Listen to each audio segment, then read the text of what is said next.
Je sais que ça peut paraître un peu obscur, alors je vais vous expliquer concrètement comment ça se passe un accompagnement en coaching.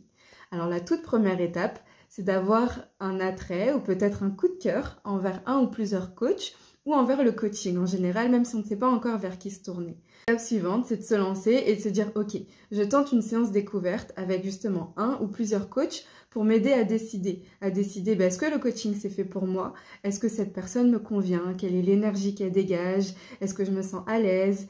Et si le courant est bien passé entre le coach et le coaché, si ça a bien marché, alors on se lance dans un accompagnement. Souvent, le coaching se présente sur un format accompagnement, c'est-à-dire qu'on se voit de façon régulière, toutes les semaines, toutes les 2 semaines, et sur un temps déterminé, donc selon X séances, pour pouvoir cheminer ensemble. Et le but d'un accompagnement, c'est d'avoir quelqu'un avec qui cheminer, quelqu'un qui vous tient la main. Moi, j'aime beaucoup l'imager en expliquant, c'est comme si on marchait ensemble dans la nuit et que moi, je tenais la lampe de poche, je suis à côté. Si tu as besoin, tu peux me tenir la main. Si tu as besoin, tu peux me serrer, tu peux crier, je suis là.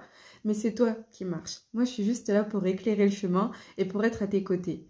Donc, en fonction de la formule ou du coach que vous avez choisi, il se peut que ce soit des exercices ou la présence du coach ou l'envoi de ressources. En tout cas, entre chaque séance, il y a tout un écosystème qui fait que vous n'êtes pas tout seul. Vous êtes vraiment accompagné de A à Z et c'est là tout le fort du coaching, c'est que c'est vraiment un voyage ensemble et c'est ça qui est beau.